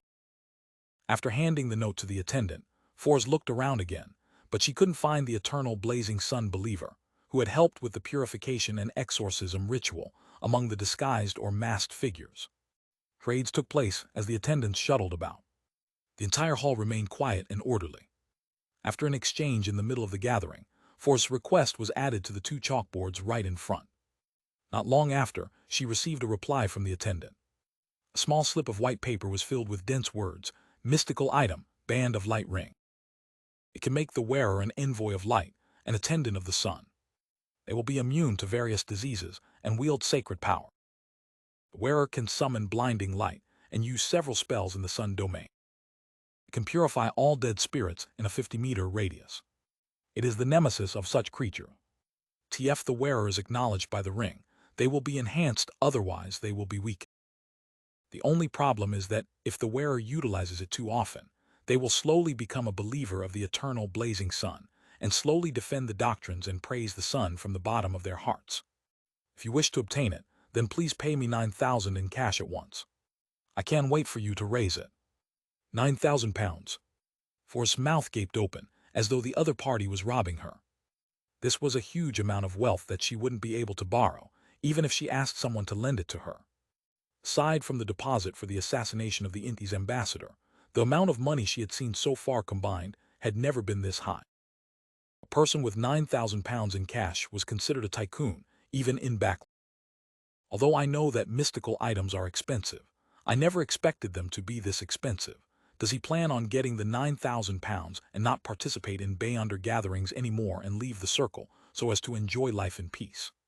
For a moment, she didn't dare to reply to the seller. She pretended that nothing had happened and listened for nearly 10 minutes, but when she received no additional response to relatively inexpensive Beyonder weapons, she got up and went to the washroom. After confirming that no one was around, she closed the toilet door and sat down on the toilet. She recited Mr. Fool's honorable name, told him in prayer about what had just happened, and asked him to pass it on to the world. Klein, who had heard the layered, illusory sounds, quickly went above the endless gray fog and gained a basic understanding of the situation. 9,000 pounds. He mouthed the number, his expression twisting slightly. After silently calculating the amount of money he could raise in a short period of time, he let out a breath, conjured the fake person, the world, and manipulated him to give a response. The negative effect of this mystical item is too serious. I do not wish to be a believer of the sun. You don't have to worry about this anymore. We'll transact using cash instead. Pay 450 pounds, and you'll get the formula for Trickmaster. The moment he finished his sentence, he cut the connection. Watching as the world disappeared, he raised his hand to rub his forehead and muttered to himself, "Next, I'll have to see the information on what kind of items that barbarian lady can gather. Otherwise, I can only purchase that brooch from Eye of Wisdom." In the washroom, Forrest let out a sigh of relief. She indicated that she would hold the sacrificial ritual as soon as she got back. It's a pity that I don't know the formula for now. Otherwise, I could take the opportunity to see if there are any Beyonder ingredients I need. She returned to the hall and focused on the information on the two blackboards. She didn't respond to the previous note, much less consider bargaining. Even if the seller was willing to discount it by 1,000 pounds, she wouldn't have the money or liquidity to buy it, and more importantly, she felt that Mr. World couldn't afford it either. She stayed until the end of the gathering, and because of Mr. A's changes, she didn't linger or talk to anyone. She quickly left the house. After more than 10 minutes, the gathering came to a complete end, leaving Mr. A and his attendants alone. Slowly, Mr. A got up and walked down the stairs to the basement. Suddenly, his knees buckled, and he fell to the ground, rolling down several steps. He was sprawled on the ground, and the shadow beneath him quickly turned scarlet red. His flesh and blood melted and mixed into the shadow, making it look like a brand new, skinless, monster-like person that had been separated from his body. Gasp! Gasp! Mr. A's breathing gradually returned to normal as his taut body gradually relaxed.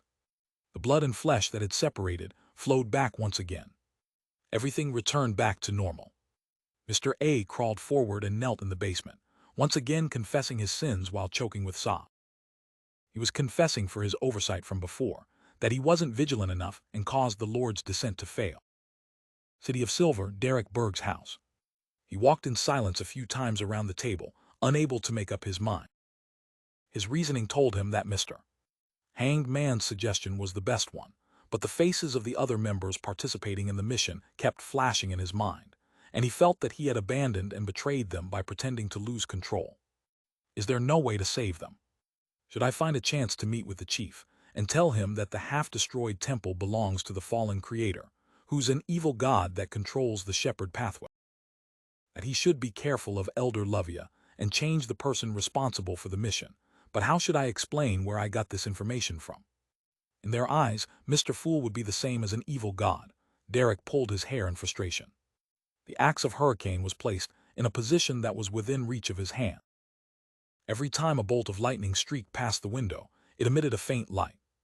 Suddenly, Derek stopped and looked out into the darkness and into the dark sky. It was as if he had once again seen the state his parents were in before their death. He found the pain he had experienced when he stabbed his sword downward. "There's no time. I need to make preparations for the future so that I wouldn't be suspected for my discovery of that God being the fallen creator. As his expression distorted, he clenched his teeth and muttered to himself. He then suddenly left the side of the window and went back to the table.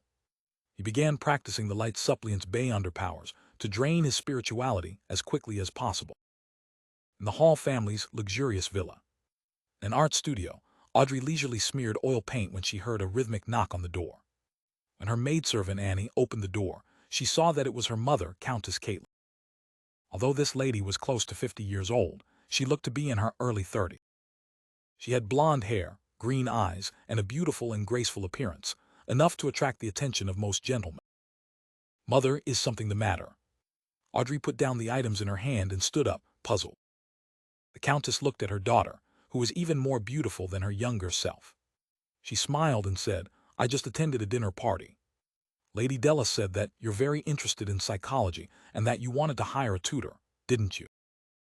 "Yes, but I haven't decided yet," Audrey replied hesitantly on purpose, just like she usually did. How could the Countess not see through her daughter's thought? She smiled and said, "She recommended a psychiatrist named Escalante. If you have no problem with that, I'll send someone to invite her to tutor you twice a week." "How about that?" "TT's your decision." Audrey's smile blossomed bit by bit. "Mother, come and sit here.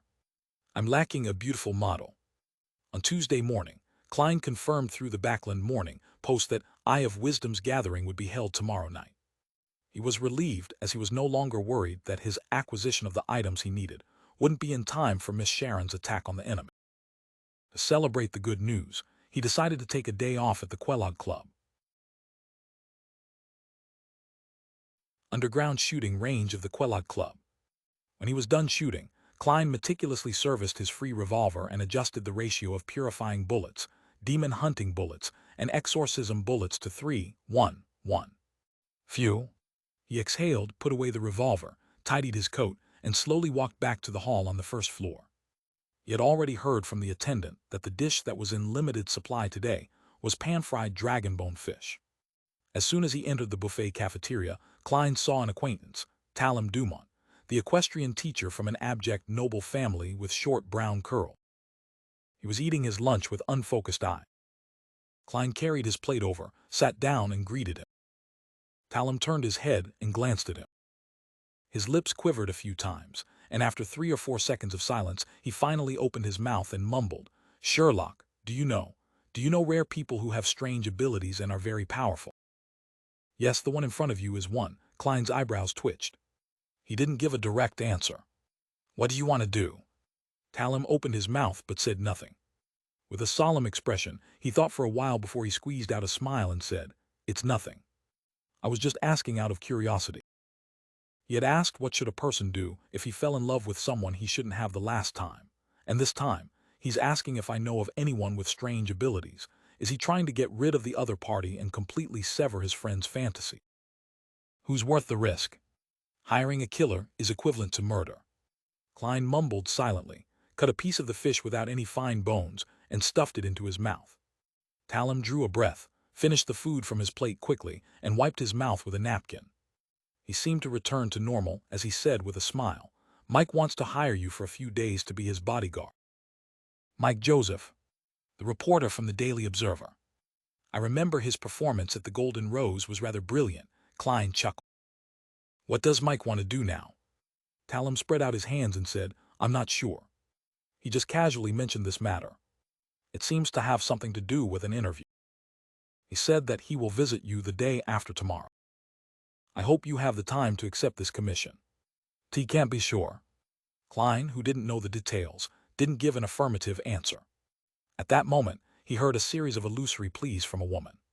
"Miss Magician, is she prepared to sacrifice the money in exchange for the formula?" Klein picked up his speed and finished the rest of his food. Then he downed the black tea and went to the reception desk to get the attendant to open a lounge for him. After sealing the room with a wall of spirituality, he went above the gray fog and found that his judgment was correct. Miss Magician was requesting to hold the sacrificial ritual. The reason for her delay was that she only had £370 on her, and she had to go to the bank to withdraw some of her savings. After a series of maneuvering, she saw the 450 pounds vanish into the illusionary door, and an additional formula appeared in her mind. Sequence 8. Trigmaster. Main ingredients: stomach pouch of a spirit eater, 20 ml of a deep-sea marlin's blood. Supplementary ingredients: 5 ml of essential oils made from hornbeam, 10 grams of string grass powder, a blossoming red chestnut flower, 80 ml of pure water. Finally, I've finally obtained it. It's been years. Forrest couldn't help pacing back and forth, feeling overjoyed and proud. Then, not feeling at ease, she took out a pen and a piece of paper, recording down the formula so that she wouldn't forget it and end up having to trouble Mr. Fool. If I don't meet someone who doesn't know the market well, then the main ingredient is at least 300 pounds, and I only have 430 pounds left. I still need to work hard to earn more money. I am going to write a new book. Forrest suddenly felt that she was brimming with motivation. She was no longer the procrastinator she had been before. 5 minutes to 8 on a Wednesday evening, carrying all his savings, Klein entered the house where the gathering organized by Eye of Wisdom was held. He was wearing a black robe, with the hood over his face and an iron mask. 1,674 pounds in cash and 5 gold coins. This is the new peak of my wealth. I wonder how much will remain after this gathering. Klein entered the living room and scanned the room with the help of the candle's flickering light. The apothecary didn't come. Is he caught up with something? Klein frowned slightly and sat in the same position as he did the previous time. After a few minutes, Eye of Wisdom clapped his hands and said, "Let's begin." Before he could finish his sentence, someone impatiently spoke up. It was the heavily shrouded lady, who seemed to have an artisan backing her. She suppressed her voice and asked, "Is the friend who wanted to sell the briber formula last time here?" "TM here," Klein answered simply. The lady heaved a sigh of relief, pushed her iron mask down and said, "This time, there's a Beyonder weapon that you need. Of course, you can also choose cash." "What's the Beyonder weapon?" Klein suppressed the eagerness in his heart. The lady organized her words and said, "This is a whip woven from the feathers of the holy sunbird. You can usually disguise it as a belt. When used, it will be covered with pure holy flames of light. Any undead monsters that are whipped by it will suffer great damage, and the weaker ones would even be directly obliterated. TT can also be used to soak in liquids to create sun holy water. But that would reduce the spirituality's durability. Every use will decrease its durability by a month. Currently, it has 13 months of effective durability. TF you are willing, you can exchange it for the briber formula without paying any additional cash. Holy sunbird. It's not the sun divine bird. If it's the latter's feathers, I'll take it. Of course, only tail feathers would do. They can be used to concoct the Sequence 4's unshadowed potion. Klein was quite satisfied with the weapon itself, but the problem was that it could only be used for 13 months. Every time he made sun holy water, the durability would be reduced by a month. In time, he would have to replenish it with something similar. With this in mind, he turned to look at the seat of honor. "Mr. Eye of Wisdom, can you describe in detail the brooch you introduced last time? Oh, write it down on paper and indicate the price that would satisfy you." He was afraid that the others would be interested in the brooch and thus raise the price, so he decided at the last second to get Eye of Wisdom to write it down. "All right." Eye of Wisdom laughed and asked an attendant to bring him a pen and paper. While he was writing, the members of the gathering continued their trade. There were even some who were tempted as they asked about the price of the whip, only to receive an answer to wait. After a while, the Eye of Wisdom finished writing the introduction and passed it to Klein through the attendant. When Klein unrolled it, he saw that the words on the paper were written in print, preventing him from noticing anything special about them. Very careful, he started to read carefully, "Sun brooch. It can also be called midsummer, and it is considered a relatively weaker grade 2 sealed artifact. With it acting as the center, it will fill a 10-meter radius with pure and warm energy. Normal people will not be able to sense it, but undead spirits and monsters will suffer constant damage, and they will quickly evaporate like a pool of water under a blazing fireball. Even wraiths and shadows will suffer the same fate, albeit lasting a little longer. In such an environment, the strength of powerful undead creatures will be significantly weakened. TT will be very difficult for the wearer to be possessed or corrupted by evil spirits or monsters. Allows use of spells such as Holy Light Summoning, Holy Water Creation, Fire of Light, Cleave of Purification, Horror Immunity, Holy Oath, and Sun Halo. The downside is that, as long as you carry it, you will never be able to feel cool. You will always be experiencing a terrible heat. Young man, don't underestimate the state. Hot and irritated you will slowly step into the abyss of losing control. T will only sell it for £2,000.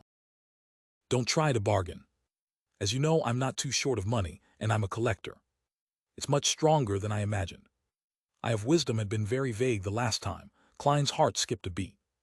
After a few seconds of thought, he looked over at the woman with the artisan backing her. £900 in cash. The average price for a Sequence 7 potion formula was around £800. Deal, the lady answered without hesitation.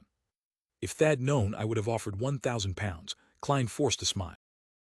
He was a man of his word, and without reneging his offer, he exchanged his prepared formula for £900 in cash. In an instant, his wealth soared to £2,574. It was enough to make a bachelor man live a pretty good life for the rest of his life. After Eye of Wisdom's appraisal, the lady looked at the formula once more in satisfaction. Sequence 7 Briber. Main ingredients: 1 weeping infant flower, strange-faced cannabis crystal. Supplementary ingredients: 5 drops of golden jimsonweed juice, 5 drops of black jimsonweed juice, 4 drops of fantasy grass essential oil, 80 ml of red wine. After completing the transaction, Klein drew a deep breath, looked at Eye of Wisdom, and solemnly said, £2,000. I want that sun brooch. Eye of Wisdom chuckled and said, to be honest, I really don't wish to sell it, but since I have 2081, sun brooch isn't necessary to me. Besides, I have already named my price, and reneging isn't my style. Wait 3 minutes for me. I'll get the sun brooch. All right, Klein replied, feeling both expectant and also feeling the pinch. At this point, the Beyonders in the activity room cast their gazes on him. A deal of £2,000 rarely appeared at this level of ordinary gatherings, perhaps not even once in a year or two.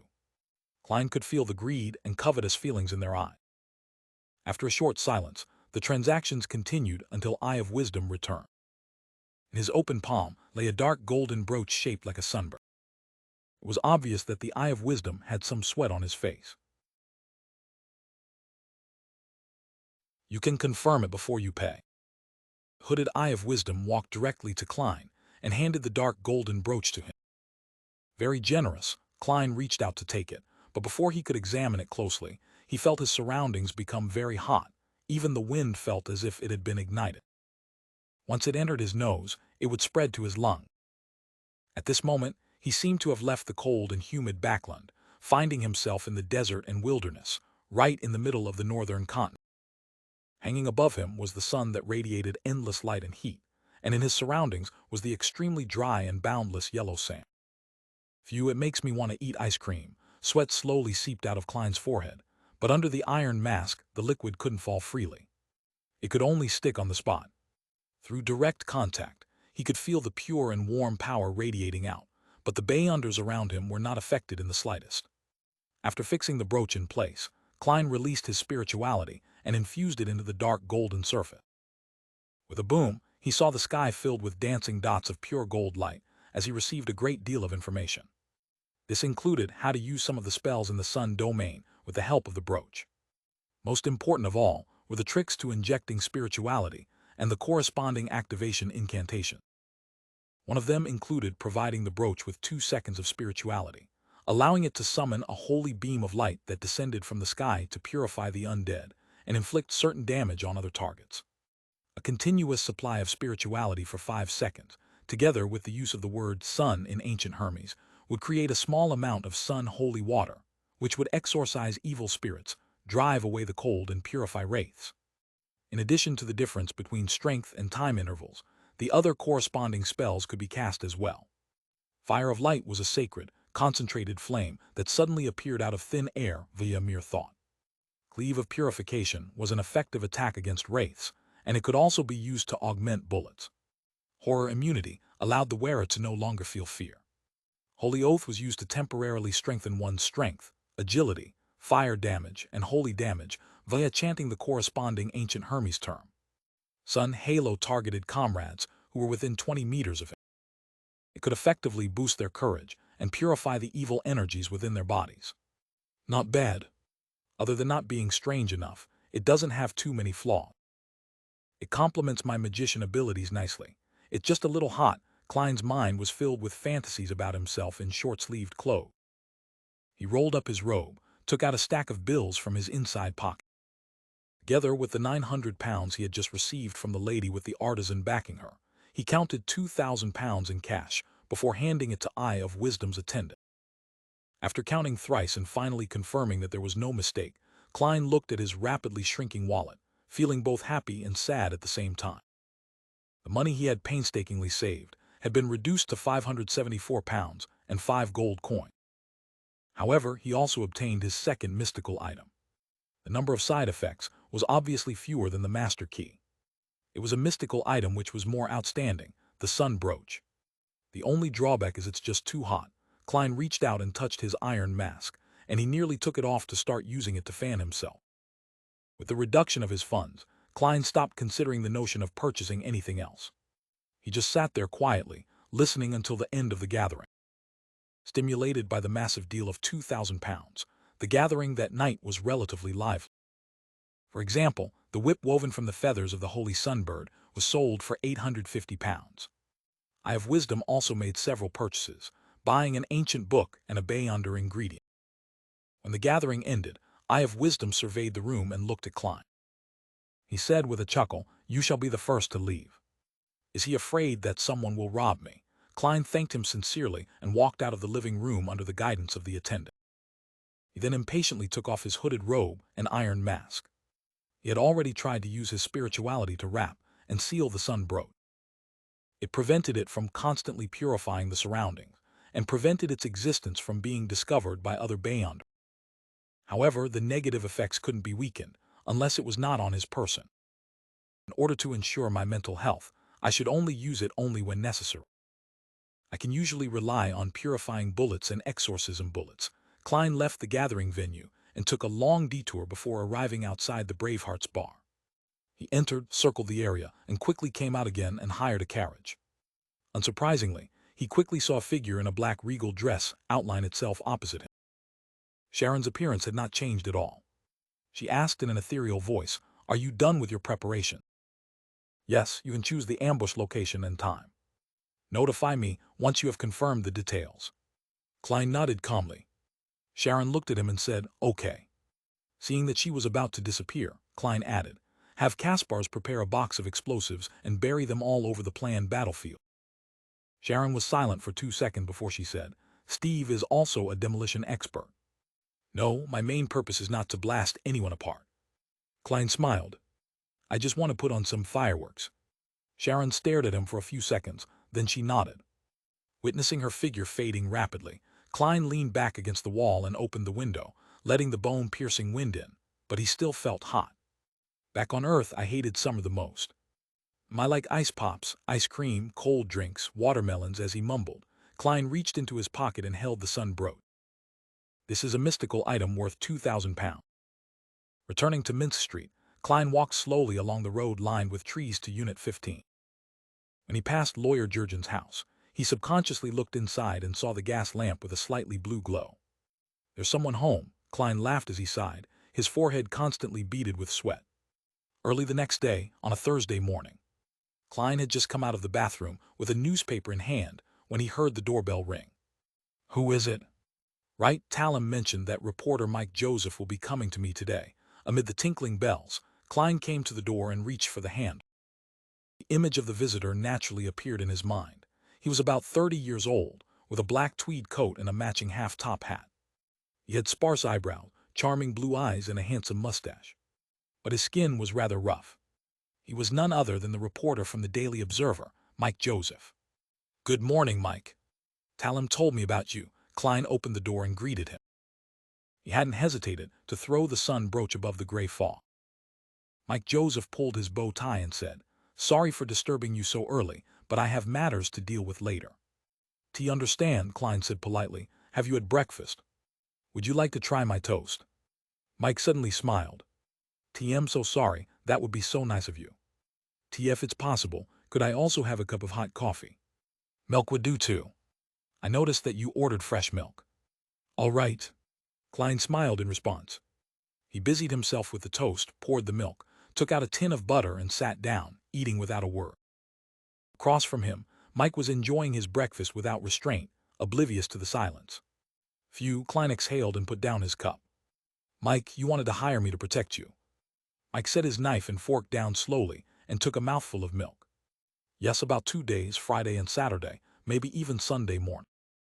Who wants to hurt you? Klein asked in deliberation. Mike chuckled and said, no, this is just a form of proactive self-protection. The editor of the newspaper arranged for me to do an investigation in East Borough, the dock area, and the factory district. It said that it's sponsored by some church or aristocrat. As you know, gangs run rampant in East Borough. There are thugs everywhere, and there are people who are willing to betray their conscience just to scrounge a meal. I need a bodyguard who is good at fighting and shooting. And most private detectives have certain connections in East Borough, don't they? I don't irely on metaphysics to crack cases, no deduction. Klein thought for a moment and said, but I might not have the time in the next few days. I have to see when Miss Sharon will be taking action. Mike cleared his throat and said, I've already applied for £10. This protection mission will amount to £10, even if nothing happens. Klein let out a soft chuckle. Mike, I'm serious.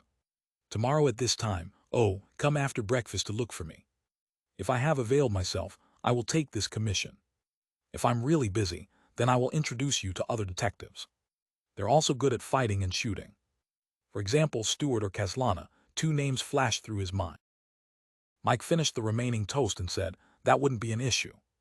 After breakfast, Klein watched the journalist leave his home and admired the sights of the freezing rain outside through the oriel window, the passing carriages and pedestrians, the dark sky, and the colorful umbrella. Finally, a normal mission. It neither involves Beyonders nor does it have anything to do with finding cats and catching adulterers. It's a pity that it isn't a commission regarding a murder case or something like that. Otherwise, I would be able to experience what it feels like to be a true detective. There's always only one truth one. Klein's thoughts wandered aimlessly as he felt an inexplicable sense of carefreeness. If not for the fact that he was still worried about the situation regarding Sharon and Marek, he planned to relax completely, visit all kinds of museums, buy a ticket to a large theater, listen to a few operas and musicals, and enjoy the delicacies of the various nations that had gathered in Backland City. Well, I'm a casual tourist, a lonely gourmet. Klein gave a self-deprecating laugh, turned around and walked towards the sofa, intending to look through the newspapers he hadn't finished reading. Suddenly, he noticed that a slip of paper had appeared on the coffee table. The handwriting was elegant and reserved, tonight at 10 o'clock. We'll meet at the back door of Braveheart's bar. Klein was stunned for a moment. He turned his head to look outside the window, sighed, and said, is it finally starting?